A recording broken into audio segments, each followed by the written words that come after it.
Assalamualaikum warahmatullahi wabarakatuh.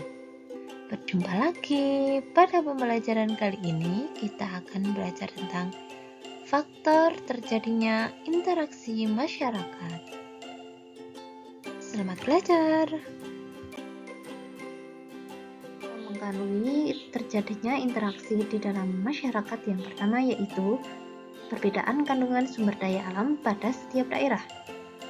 Kita ketahui Indonesia adalah negara kepulauan dengan wilayah bermacam-macam. Ada pegunungan, pantai, dataran rendah, dataran tinggi.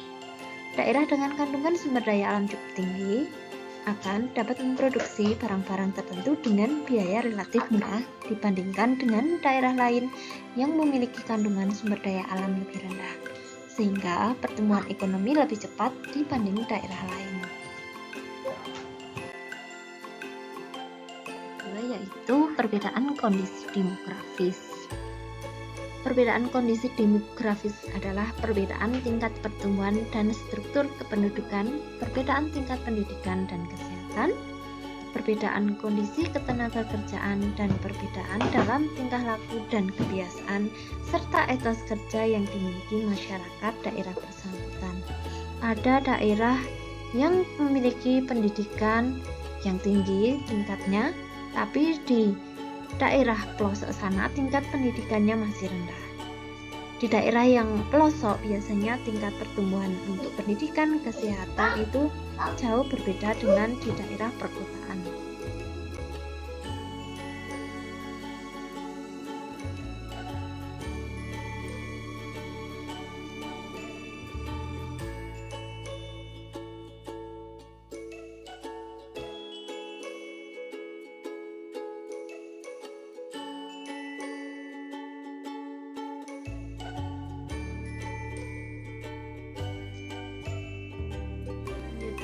Ada konsentrasi kegiatan daerah atau wilayah.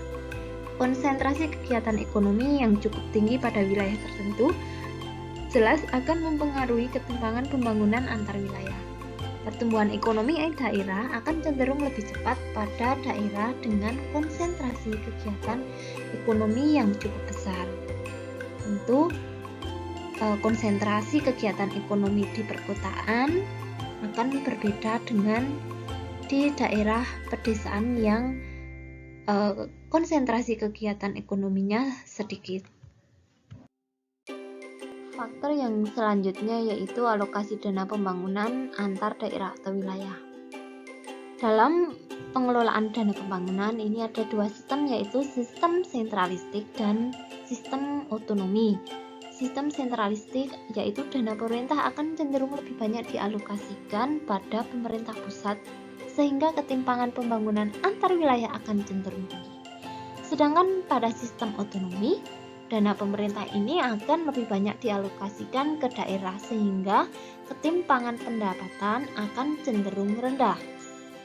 Alokasi dana untuk sektor pendidikan, kesehatan, jalan, irigasi, dan listrik dapat dialokasikan sesuai kebutuhan sendiri, sehingga memberikan dampak pada peningkatan produktivitas tenaga kerja, pendapatan per kapita, dan pada akhirnya dapat meningkatkan pergerakan ekonomi di daerah tersebut.